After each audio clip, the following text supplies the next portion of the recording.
A lot of these South Africans don't actually have a choice but to become a side hustler. They don't actually have a choice. There aren't Mm. jobs out there. They have to go and figure out how to do it. But then there's this education gap. They're like, how do you do it? I mean, actually, most people don't know what it means to start a company or what it means to register on CIPC or get any of these things in place. Yeah, I think we always laugh because we have like accounting degrees, and we were like, nowhere did it prepare us for starting a business. Like it's actually a lot harder than we had even anticipated. So, Katie, on the female founder thing, right? There's a lot of people doing a lot of work in this space and trying to promote it a bit more. But I think probably one of the biggest challenges in this space is ignorance. So maybe let's use this opportunity for you to share, like, what can males do to be more inclusive in these environments?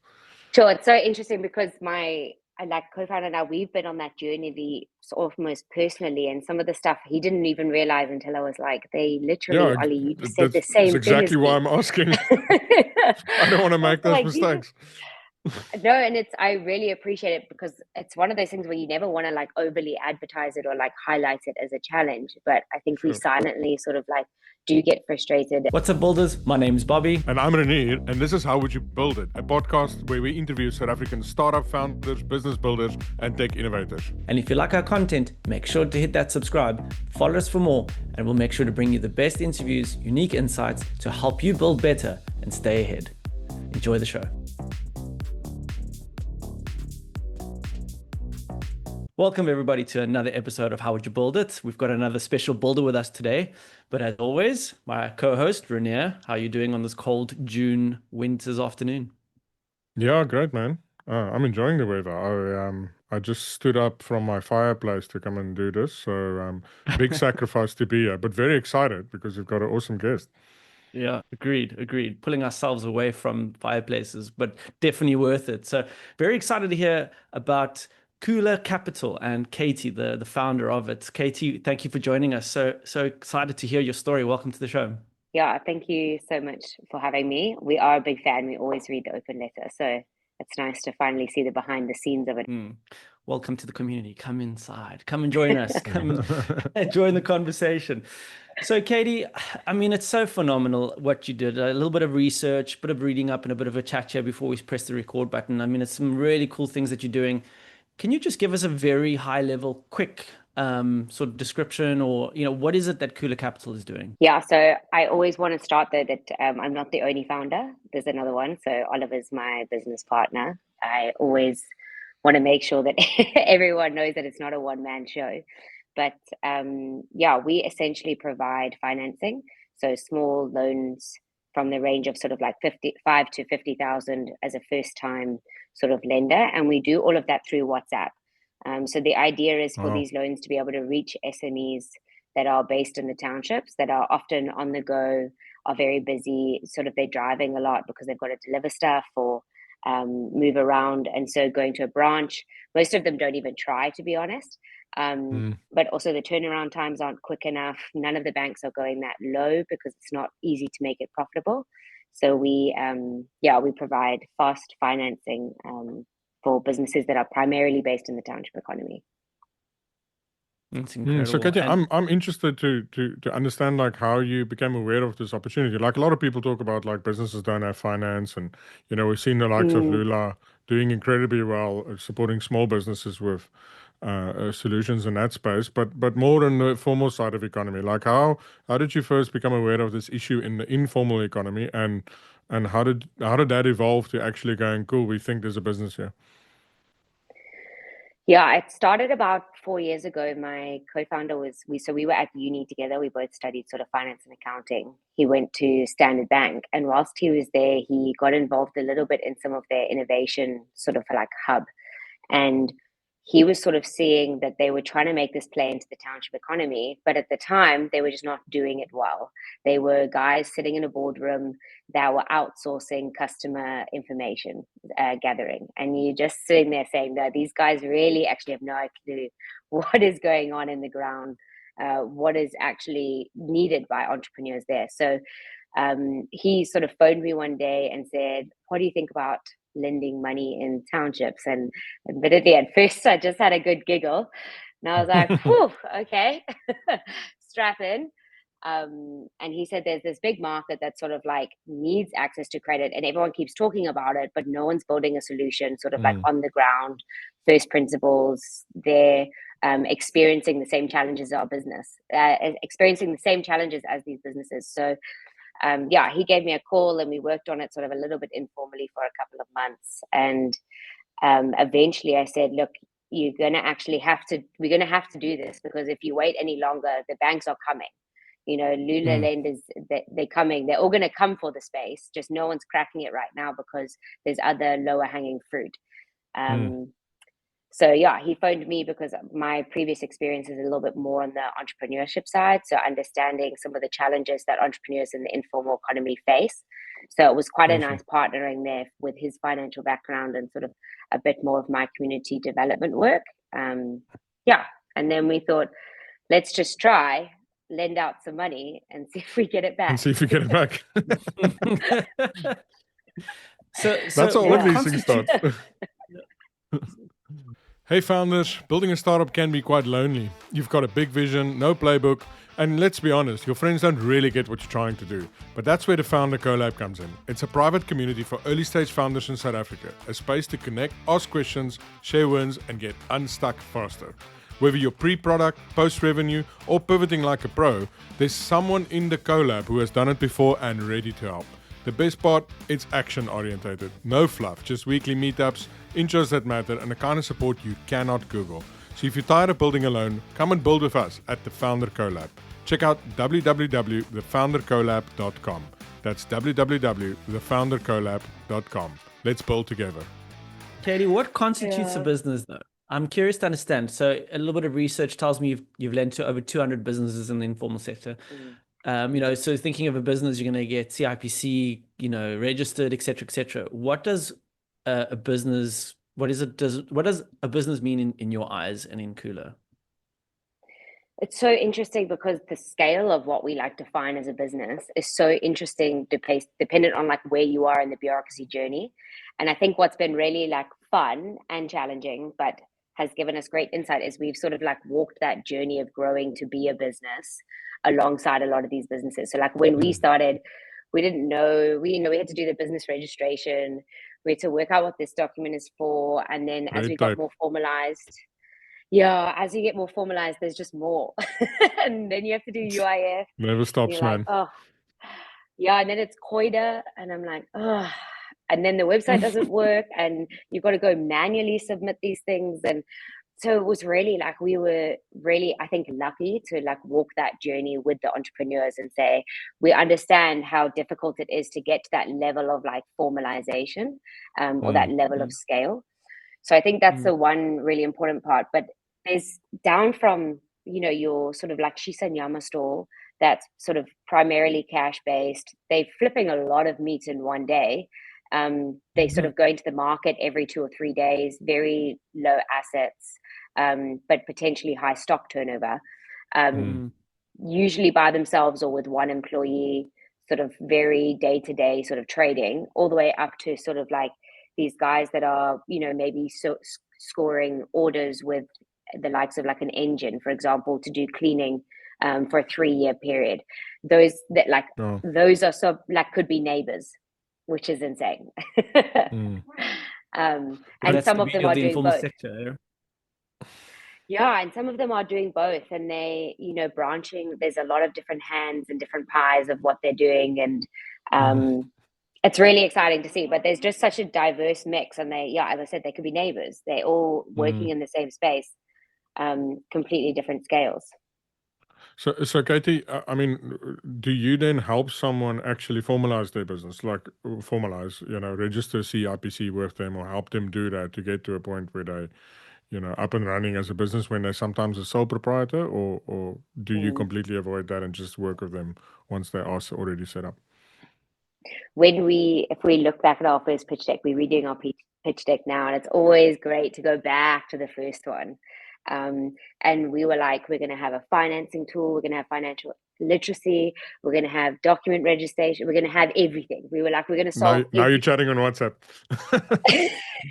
Yeah, well, the original plan was actually always WhatsApp, I love it because it's getting such a hype now. But even that was from Yes. day one. It was always WhatsApp. Actually, was the Mm. can we almost make WhatsApp an omni-channel for businesses? And we Awesome. wanted to solve everything. And then I think about 6 months in, we realized how hard it was to build a lending business. Mm. It's so capital intensive. It's so Yeah. time intensive. There's so much risk in the space. So what we started to do then was really look at who else is in the space that are doing some of the things that we just don't have time to do, and they're Mm. probably doing it better than us. Mm. I think that's one of the issues that we see is like there's so much duplication in the space. So, Okay. for example, one of the organizations that we've funded quite a lot of their entrepreneurs is Papama, which is at UCT, and they give fourth year students. They have consultants there that go and work with businesses in Kailicha for a period of a year. And so that's great. So they sit with them and they can work out sort of a goal for the year. What do they need to achieve? Is it maybe something around costing or accounting systems, or is it something like registration for CIPC? And they do that. And then it's great Awesome. because when they've got a plan, we can finance them. And so we know Yes. they've got that additional support. Very cool. You mentioned challenges entrepreneurs face in informal space. I mean, one of it is actually getting set up, registering.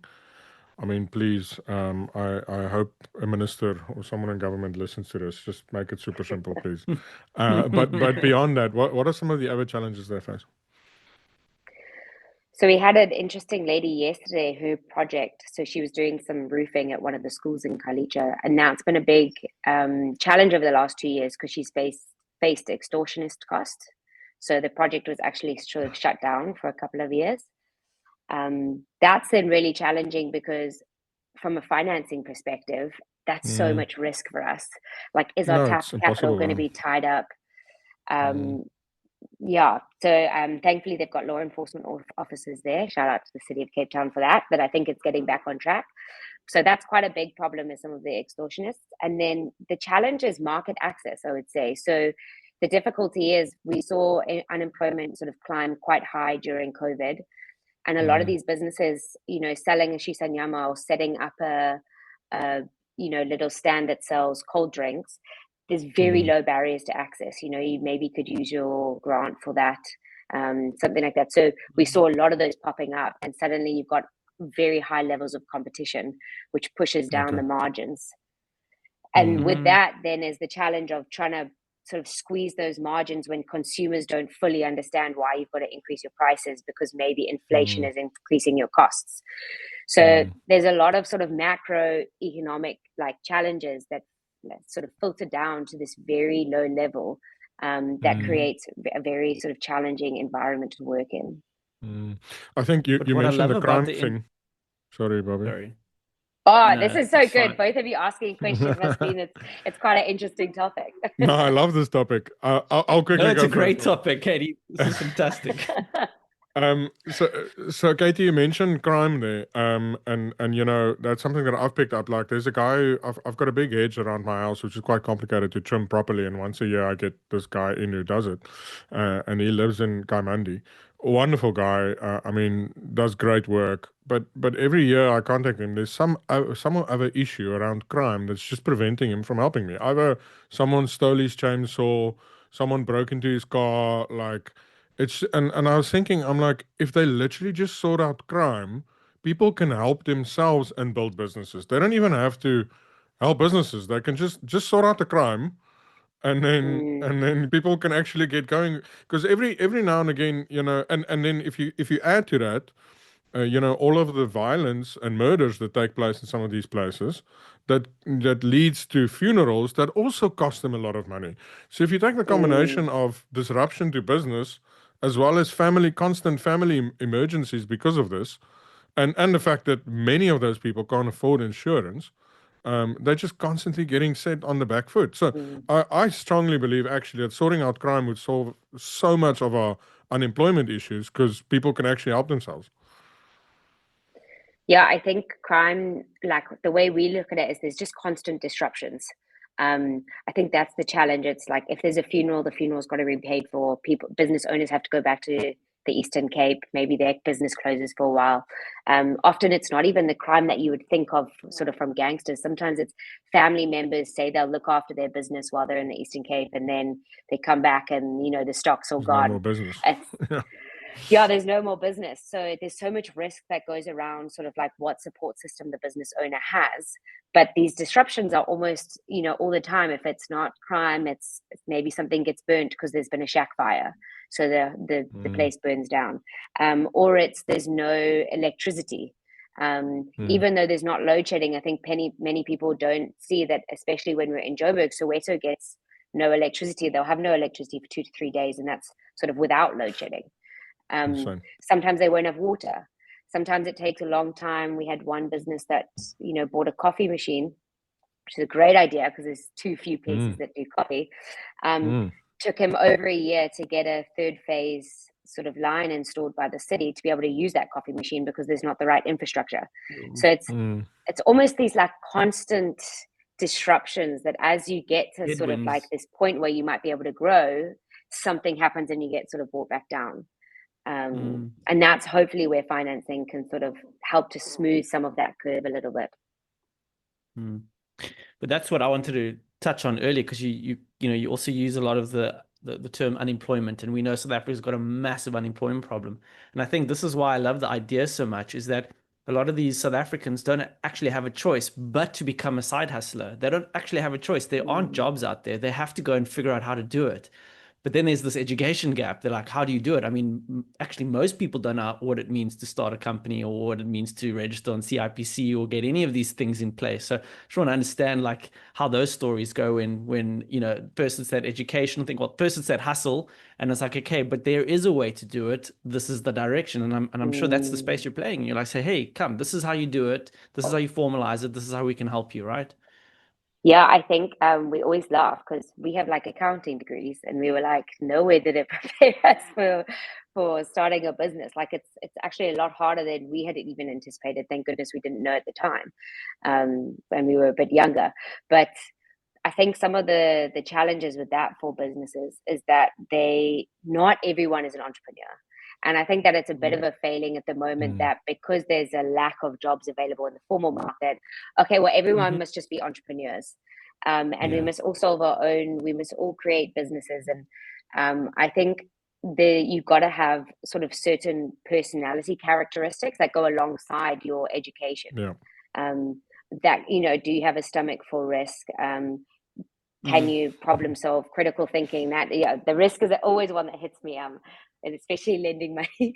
But and we in the beginning we sort of had that lens of like, well, anyone can really start a business, and this is great, and everyone should do something. But as we sort of like worked with a lot of entrepreneurs more, we saw if the opportunity came up for a normal job, they would take it in a heartbeat.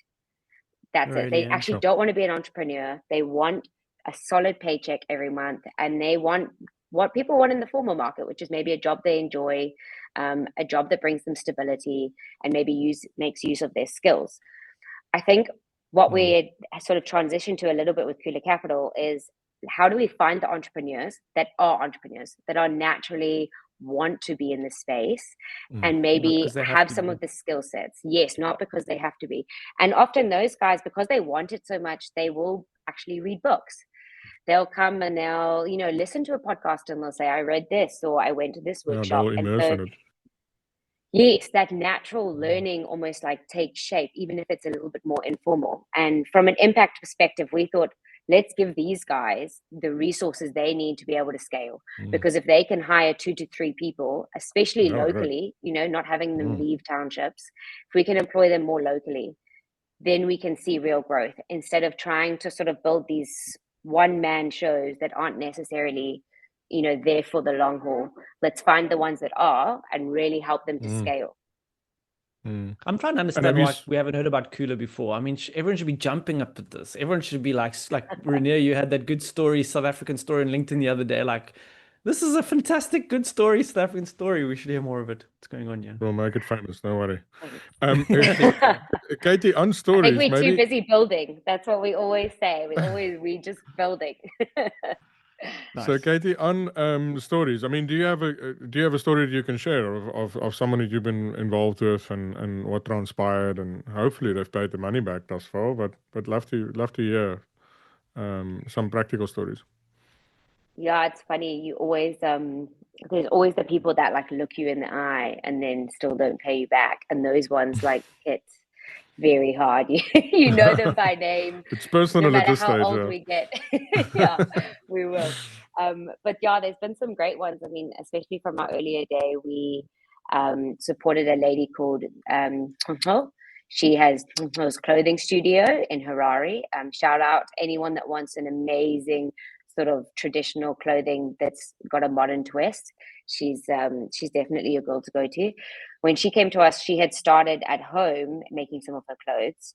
And then during COVID, so this is probably going back like 3 years ago, so more load shedding, she wanted 5,000 to buy a generator so that she could keep going while her competitors couldn't.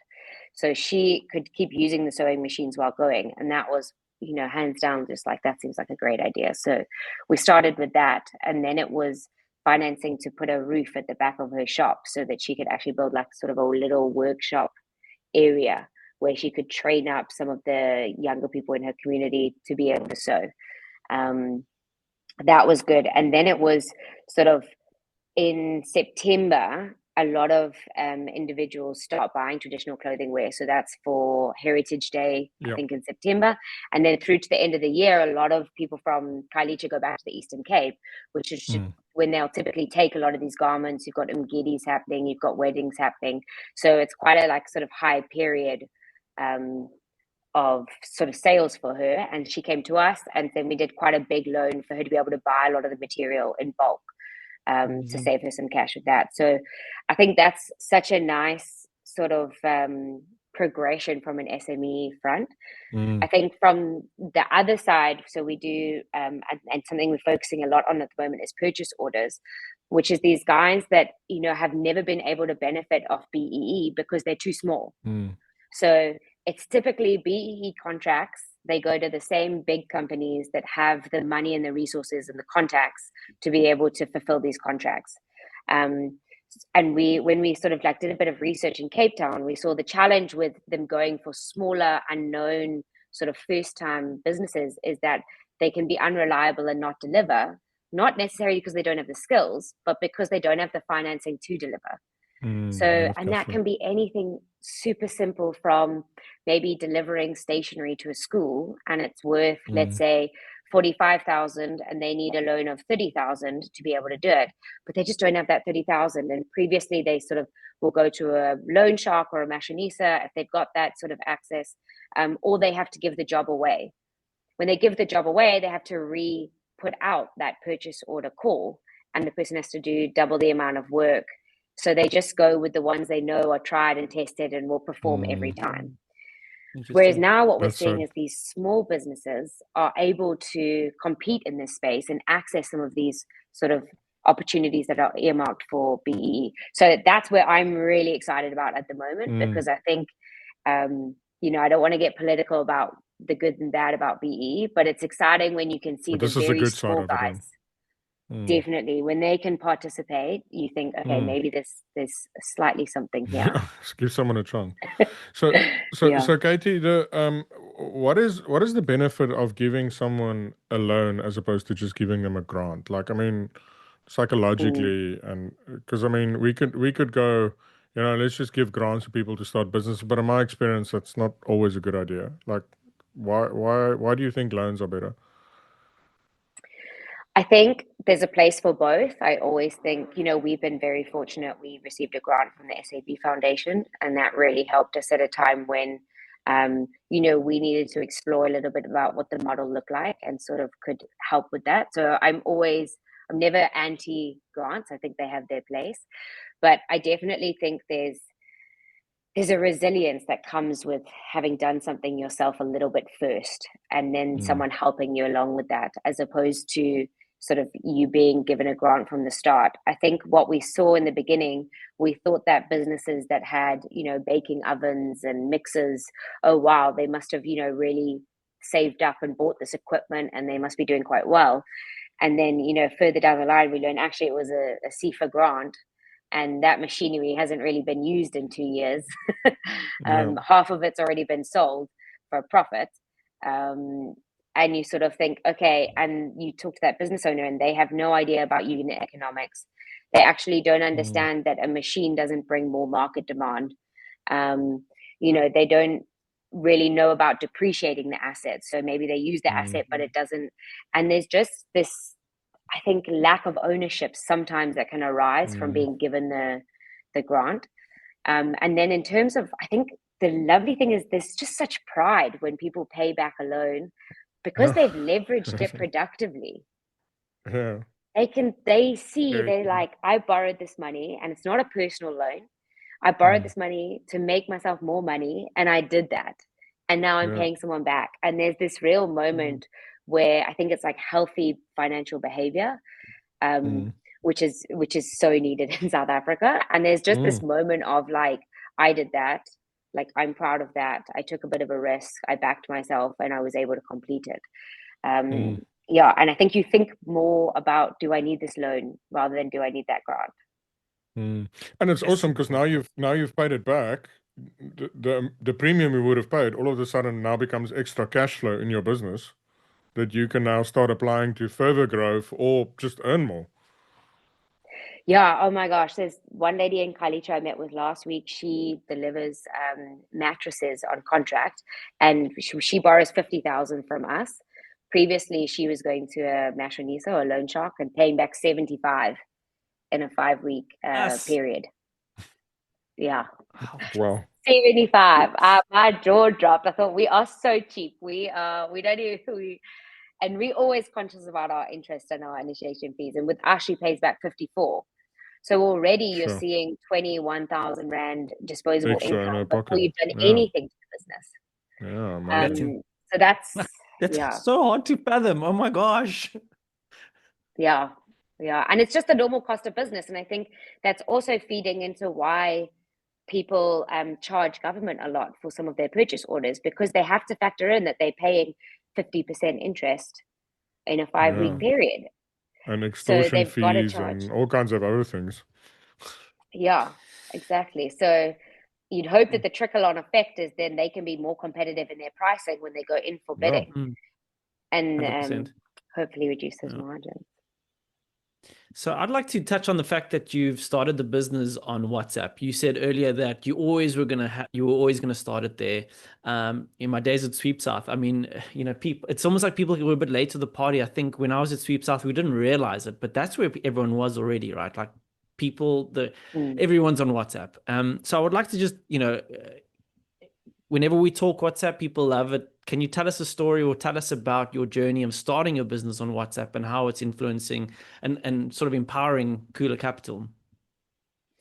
Yeah, I can't take credit for that idea. That was solely Ollie. When he came to me with the idea, he said, smartphone penetration is so high, WhatsApp is so high. This is just an easy channel. And that I think I would like to think he was ahead of the game there, because that was like 4 years ago. And from there, we sort of like took a WhatsApp first approach to everything. All of our HR is done on WhatsApp now. All of our communications is done on what, like, we internally sort of embody WhatsApp as well. I think the journey has been interesting because when we started Koola, almost 4 years ago, there was no ChatGPT. There was no generative AI. There was no sort of agents, none of that. So it's really interesting, like the Koola, what we imagined it to be now is so different to when we started. We were like, do we have on the ground agents? Whereas now we're like, wow, we can do so much more with so many less people, and still develop sort of a very personalized experience. I think that's what we sort of took from Capitec a little bit, is that they wanted to build for the individual, and they wanted each one to feel like they were, walking into a bank that was made for them. Historically, banks have been very intimidating in this space, and so we wanted to build something that sort of like surpassed apps that said, we want to meet you where you're at in your comfortable environment. We don't want you to have to go to a branch, but we also want to do it in a way that's very conversational, that makes you feel like you have a sounding board or someone that can talk to you, isn't going to just hop onto the next one. And so WhatsApp seemed the easiest way to do that. And honestly, it's just progressed quite nicely, because now then you had the progression of like chatbots. And now we're using sort of like more AI agents to be able to make it a lot more conversational and reduce a lot of the questions that you've already answered, that kind of thing. So the progression has just been amazing. Brilliant. And so is that what you guys are building as Koola? Are you guys building a backend that sort of prompts, like sort of gets a conversational, architected, and sort of asks the questions? You can sort of do your vetting of the businesses and the people off the bat on WhatsApp. I'm assuming. Yes, at the moment, we are building in parallel because we're just about to release a new version. So we use a form as a backup. But the idea is that you should never have to leave WhatsApp. Within 15 minutes, you've completed all of the questions, you've submitted the documentation, and you've never been asked the same question twice. Because if you sort of type, "Hi, my name is Katie and I'm from Koola Capital and my ID number is da-da-da," I'm not going to then ask you, "What's your ID number?" I'm going to say, "Okay, cool, I've already got that." So we're really working on how can we shorten it as much as possible, and create sort of quite a tailored experience. It's been tricky because there's just no tech that really, we looked at different CRMs, for example, or load management systems, and just none of them did what we wanted it to do.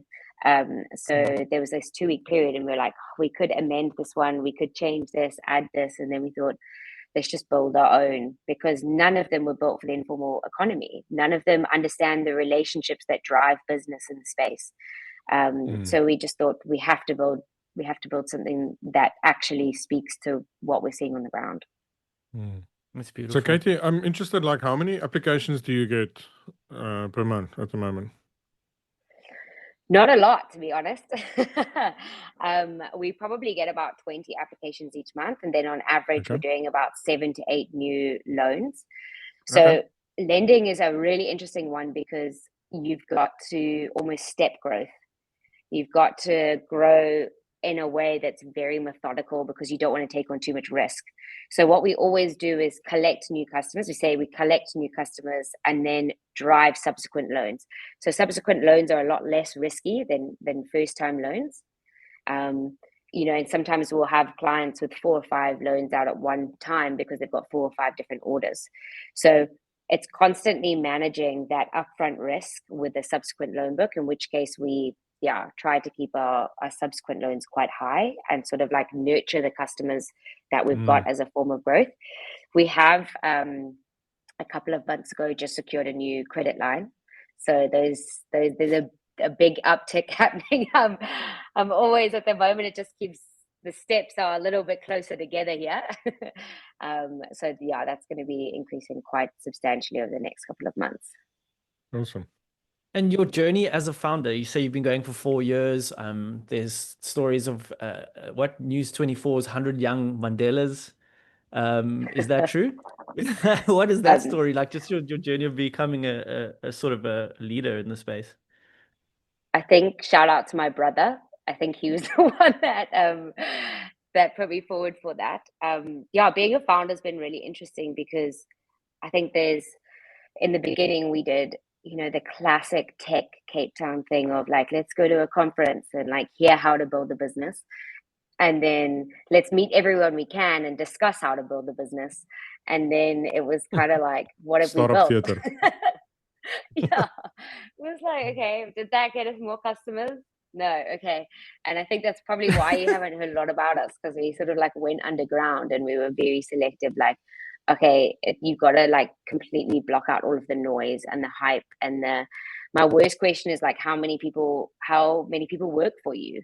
As if that's like an indicator that your company is somehow doing so much better because you've got more employees. And I'm like, I'm getting more out of one employee than you are. So that's where the less is more. Like revenue per employee. Yeah, that's a good metric. I've got to write that one down. So it's been a little bit challenging. And then I would say I hate to pull the lens of like being a woman founder is a little bit more difficult, because you go to these events and there's like maybe like 4 of you, like a ratio of like 4 to 50. It would be so much better if I was single. Then I would be like way happier in the space. But that's been also a little bit challenging, and I think it's worked well that Ollie and I are a mixed co-founding team. I think it brings sort of like some fresh ideas. He's certainly the one that really likes to push the boundaries. I like to make sure that we are, hitting regulation, that kind of thing. So that's been really good to like mix. I don't know how people do it alone. I think a good sort of co-founder, and we've got a great CTO as well. That's been, really important. But it has been harder than we sort of anticipated when we started. It's been tough, but Katie, it's been really enjoyable. So Katie, on the female founder thing, right? I think this thing, there's a lot of people, doing a lot of work in this space and trying to promote it a bit more. But I think probably one of the biggest challenges in this space is ignorance, typically, on the side of males, and mostly by white males. They don't know. They don't understand. So maybe let's use this opportunity for you to share, like, what can males do to be more inclusive in these environments? Sure, it's so interesting because my co-founder and I, we've been on that journey almost personally, and some of the stuff he didn't even realize until I was like, they literally, Ollie, you just said the same that's thing exactly as why me. I'm asking. I don't want to make those mistakes. No, and I really appreciate it, because it's one of those things where you never want to like overly advertise it or like highlight it as a challenge. But I think we silently sort of like do get frustrated. I think especially when it comes to investors, I feel like they just wait whatever the male co-founder says more than I do. So we had it once where they asked us like, what are your exit? Who would you go for exit? And I was like, I just gave you like 3 minutes on, we've just chatted to this bank, we're thinking this, we'd like to go with this. And it was just one of the most perfect experiences of like, I think he just didn't hear anything I had sort of said. And that, unfortunately, that, it does. And then I find myself, to be vulnerable here, getting a bit defensive, and then almost inserting myself into conversations to say like, hey, I actually know what's going on. I'm the one that can sort of answer that question. And then I think it makes things a little bit worse. And what Ollie's done, which I really, really appreciate, is he highlights that a little bit more for me. So he'll be like, I think Katie actually just said, or Katie brought this idea up the other day, and that's just made the biggest difference, I must be honest. And like creating that culture where he now sees some of the ideas and where they come from, and giving credit. I think the other thing is maybe just trying to learn a little bit more what women are interested in. I know that sounds a little bit funny, but like every single conversation starts with like, so the rugby, hey? Or just like cricket. Oh, cricket also all the time. And I'm sitting there and I'm like, okay, so I love Cheslin Colby now because, it's such an easy in. Like, love Cheslin Colby. They always said he was too small to play in the team. And then he went to you've France, got your small talk down. But Katie, people are like, wow. but you know what I think is a challenging thing though, right? There's a part of me that thinks that it's actually just being a decent human being that actually has respect for all people, right? That would solve this problem, right? And unfortunately, the world we live in, there are lots of people who don't have respect for women, who don't have respect for people that come from backgrounds which in their eyes are lesser than the ones that they're from. And therefore, it's almost just, those people probably just carry on the way they're doing. And, perhaps that's a good sign to go, those might not be the kind of people you want to work with. Yeah, I think that speaks a lot to like our culture. We speak so much about our culture. And I think it's also not just men, as you said, like being a decent human being. I've heard so many of my girlfriends say the same thing. They've got bosses that are really stifling, or not uplifting, or, it can be mean. Is that the nice way to say it? Mean. I'll use that in lieu of another word. And so it's like we've had to internally reflect, like as much as Ollie's played a really big role in making sure that the environment is like good for women. I must make sure that like when we finally find a woman to bring on, fortunately, that's the other challenge. It's very difficult to find women that want to work in this space. There are more women obviously going into tech, but it's not a lot. And then especially in a startup where you're going to wear many hats. There's a lot of sort of moving around, and you're not going to get paid what you might get paid in a sort of normal corporate job or a further along startup. It's a big like challenge. And so I also am cognizant that like when we finally can get another woman in the team, how do I play a good role in that sense too.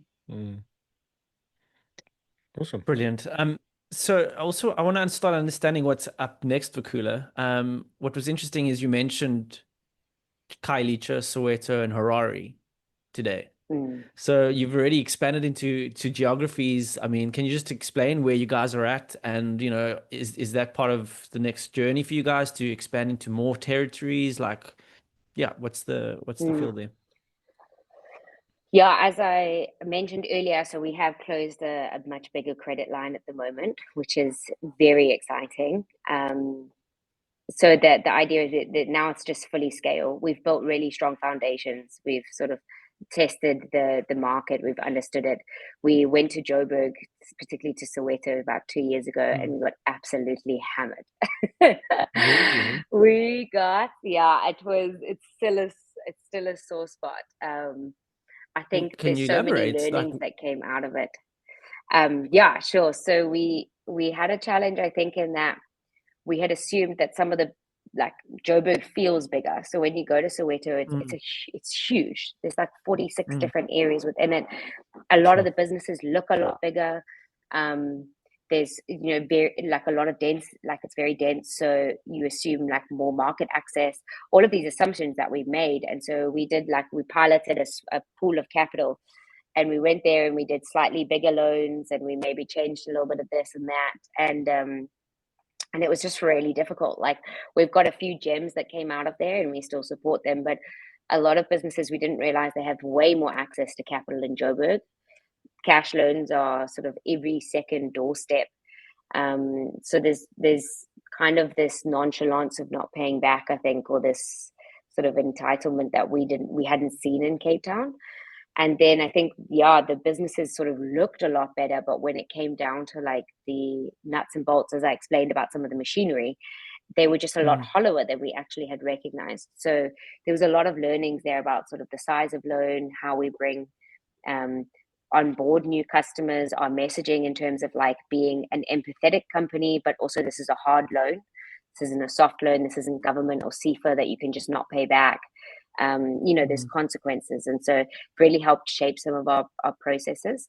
Joburg, we did Tembisa, Mamelodi out in Pretoria. We did Soweto, Katlehong. So we did quite a few there, and we still have customers there, but we've really doubled down back in the Western Cape. And the market's much bigger than we had anticipated. So we figured, okay, let's really sort of understand the product here first. And we've moved outwards. So, Strand, Umfaleni, Guguletu, Philippi, Langa. I think Seawind is next on the sort of horizon. We've got some people now in Masi. And that's the goal at the moment, is to sort of move more broadly outwards and maybe keep that cultural understanding and work with customers in that sort of way. So, I think the idea at the moment is we doubled our loan book in April. I think we'll be doubling it now going into this next month. And then it's just keep doubling it sort of every couple of months, which is probably why I have a few gray hairs. Yeah, I must say my experience at Sweeps Out really speaks to what you said. We assumed, it's all South Africa, but KZN is so different to Gauteng, so different to Western Cape. And even in Western Cape, countries. Yeah, it's completely different countries. And everyone's like, oh, we must just go past Limpopo there. There's a whole continent waiting for you. But like we haven't even touched Beaufort West. And you can't underestimate the power of like word of mouth. So our best customers come from our customers that we've nurtured and have trusted us for 4 years. They like, especially now that we're starting to say, hey guys, actually we've got money that we need to lend out. And they're like, oh, so-and-so and so-and-so. Yeah. And so going to a community that you sort of don't have those roots in, that don't have the people that say, actually, I back Koola Capital. They were there for me. they got me out of this pickle. We can't underestimate that we couldn't do this really without that reciprocal relationship. But also fascinating, Katie. I mean, someone wouldn't give a bad recommendation because they'd be scared that that would affect them and your relationship going forward and their ability to get money from you. Even though that's not necessarily connected, chances are they'll give you good connections or good introductions and even contribute to those people, being able to pay it back because it's, if the relationship is good, then that just grows naturally into more good relationships. Yeah, we've seen one or two friends. They're not friends anymore. I think it's really it's been so interesting because you go down the route of marketing and you look at what everyone else is doing. Should we get a TikTok account?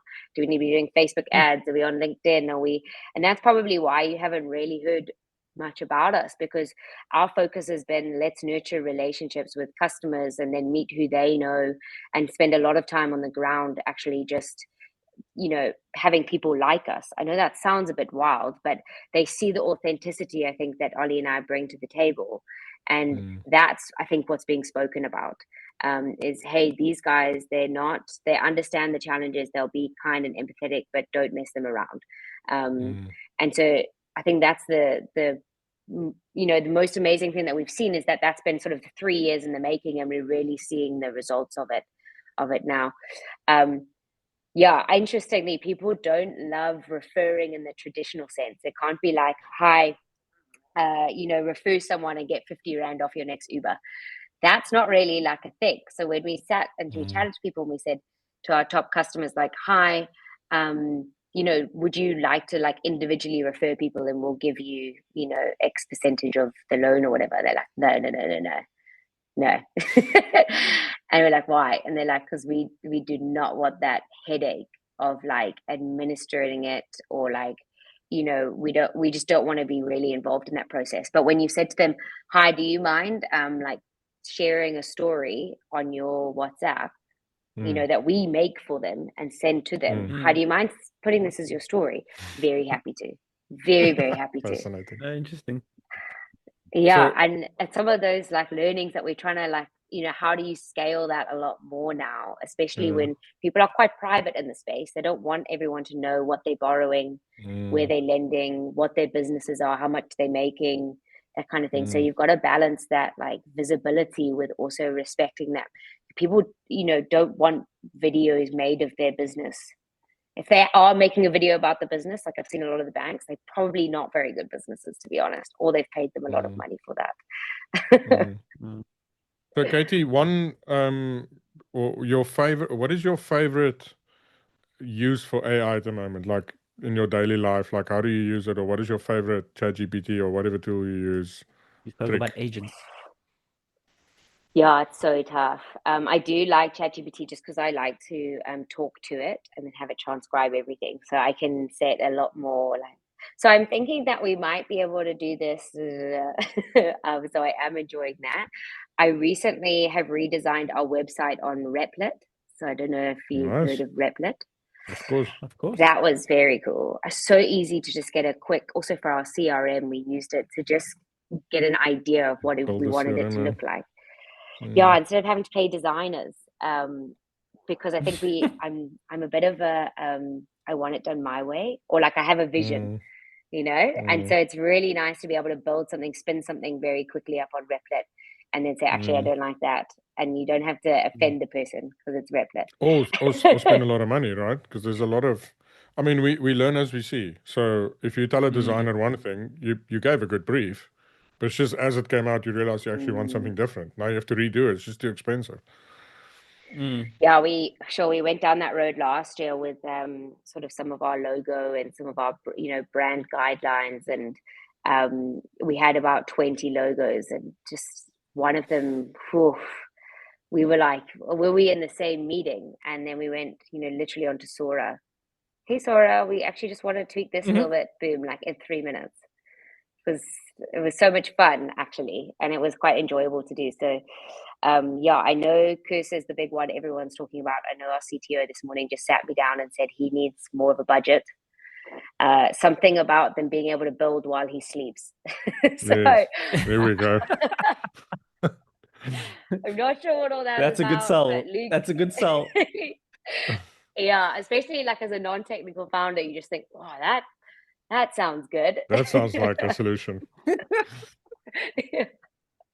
So, Katie, last Yeah. question for me. I don't know. I've just it just came to me recently, and you know, as boulders, I just want to know, like, it doesn't have to be deep and long, but just why do you bold? Like, what motivates you to be a boulder? I hate that people don't have the same opportunities. So I think it's really annoying when you compare, like it's not comparing apples and oranges. Like I like the idea, and I think it actually speaks to the question about grant versus loan. I really love when people are given tools and then they do it for themselves. Like it's just a really exciting like space to be in, and I think I get a lot of pride out of like watching someone else achieve something and just being able to play like a small role in that. And like often, I mean, a lady said yesterday in one of our workshops, like, you rescuing us. And I was like, like, I don't want that word used. It's not a rescue. We're not coming to your like at the end of the day, we're a tool. Like you would use a calculator, like you would use anything else. You've done a good job yourself. Like you leveraged a loan well, and that's like on you. And I think I just really love listening to people's stories of like trying something and then it didn't work and then trying something else and being able to achieve that. I think that's amazing. And I think the other reason, I think more personally than like why I build, is I just actually really love spending time in these spaces. Like I think you learn so much from you know, for example, on WhatsApp, Z, who works with us, he's like, Katie, you must always greet someone. You must never just send them a message, you know, carrying on the conversation of the previous day. So I was like, why, MZ? Like, that's such a waste of time. You know, we're just having a conversation. And he said, because you don't know how someone's morning's been. Getting a message saying, like, hi, Katie, good morning. Hope you're having a good day. He was like, that can completely change someone's day. And so it's like those kind of things that are like more life lessons, I suppose, or just the softer side of these communities. You know, the real like Ubuntu, I think, is a term that's sort of overused at the moment, but like actually experiencing that rather than preaching it. You know, like never eat alone. I think I love that one. You know, whenever we have lunch in there, like if there's someone nearby, you bring them in and you eat with them. I like that. Yeah. That's very cool. And just touching on the point, I think you're so right. There's so many stories out in the informal sector, in the townships, that people just aren't like they're so oblivious to. And I'm sure you come across many, many stories. And I think that you're probably going to have many stories ahead by the sounds of things. It sounds like the trajectory is really good. So I'm really glad Jeff put us in touch. Yeah. Shout out. Thanks, Jeff. Cool. Renee, anything last from you? No, it was awesome chatting to you, Katie. Well done, and keen to see where this goes. Yeah. Thanks so much, guys. And yeah, keep up the letters. Will do. Cool. Thanks, Katie. Thanks, everyone.